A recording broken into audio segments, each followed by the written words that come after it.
नमस्कार, मैं हूं आपके साथ अनुष्का राय और आप देख रहे हैं द जी टाइम्स। खबरों में आगे बढ़ने से पहले हमारे चैनल को सब्सक्राइब जरूर करें, साथ ही इस वीडियो को लाइक और शेयर करना ना भूलें। गिरिडीह जिले के हिरोडीह स्थित बालिका उच्च विद्यालय का 35वां स्थापना दिवस धूमधाम से मनाया गया। कार्यक्रम की शुरुआत मुख्य अतिथि स्थानीय विधायक केदार हाजरा, विशिष्ट अतिथि गांधी के पूर्व विधायक जयप्रकाश वर्मा, कोडरमा जिले के पूर्व जिला परिषद अध्यक्ष शालिनी गुप्ता, प्रोफेसर विनीता कुमारी, विद्यालय के शिक्षक सहित अन्य लोगों ने विद्यालय निर्माण के लिए दिए जमीन दानदाताओं के चित्र पर श्रद्धा सुमन एवं पुष्पांजलि अर्पित एवं दीप प्रज्वलित कर किया। इस दौरान अतिथियों ने जमीनदाता व दिवंगत जमीनदाताओं के परिजनों व प्रबंधन समिति के लोगों को सम्मानित किया। वहीं विद्यालय के छात्राओं द्वारा स्वागत गान के साथ अतिथियों का स्वागत करते हुए कार्यक्रम की शुरुआत की गई। इसके बाद नृत्य, संगीत, नाटक आदि की मनमोहक प्रस्तुति कर विद्यालय के छात्राओं ने अतिथियों का मन मोह लिया। उपस्थित अतिथियों की तालियां बटोरी।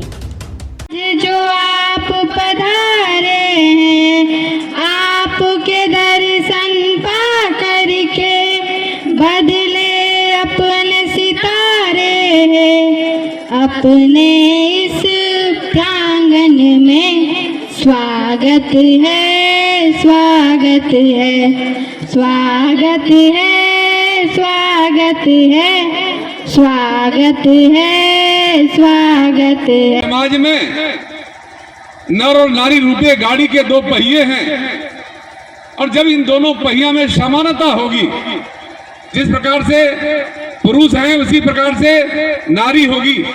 हम कहने के मतलब जिस प्रकार से अगर लड़का है, लड़की भी उसी प्रकार से होगी, उसमें समानता होगी, उसमें ज्ञान होगा और जब ज्ञान होगा वो भी पूरा समाज आगे बढ़ेगा, क्योंकि गाड़ी के जो दोनों पहिया जो हैं वो समान रूप से जब चलेंगे, पैरेलल चलेंगे, बराबर में चलेंगे, तो गाड़ी हमें मंजिल तक लेके जाती है। आप देखते हैं कि अगर गाड़ी का एक चक्का पंचर हो जाता है तो गाड़ी रुक जाता है, एक चक्का खराब हो जाता है तो जो गति है वह गति नहीं बन पाता है, कमजोर हो जाता है।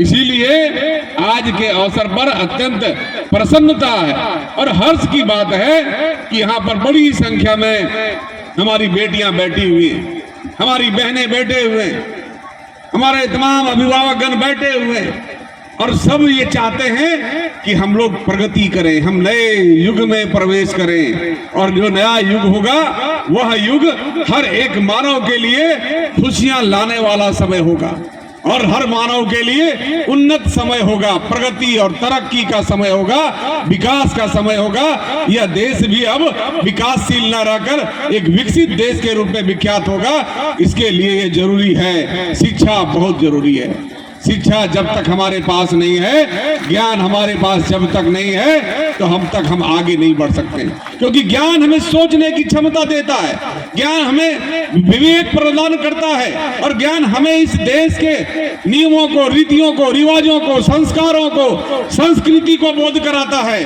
हमारे पास जब ज्ञान होता है, जब बच्चे पढ़ते हैं तो हम करें कि 10th क्लास तक तो सारे विषय पढ़ने पड़ते हैं, 10th के बाद 11th के बाद लोग अलग अलग सब्जेक्ट में फैकल्टी में जाते हैं, कोई साइंस में जाता है, कोई आर्ट्स में जाता है, कॉमर्स में जाता है। परंतु 10th तक जब हम सब पढ़ते हैं तो हम लोग अपने जीवन में कैसे रोजमर्रा में आवश्यकता पड़ने वाले चीजों को पढ़ते हैं। जैसे मैं बात करना चाहता हूं, हम लोग नागरिक जीवन पढ़ते हैं, हम लोग सिविक्स जब पढ़ते हैं और सिविक्स में हम भारत के संविधान को पढ़ते हैं, हम भारत के राजनीतिक विज्ञान को पढ़ते हैं, हम भारत के सामाजिक जीवन को पढ़ते हैं, समाज शास्त्र में हम सामाजिक जीवन को पढ़ते हैं और जब सामाजिक जीवन को पढ़ते हैं तो हमें सब कुछ ज्ञात होता है कि जीवन कैसे चला जाता है, जीवन कैसे जिया जाता है, जीवन में कैसे तरक्की लाया जा सकता है।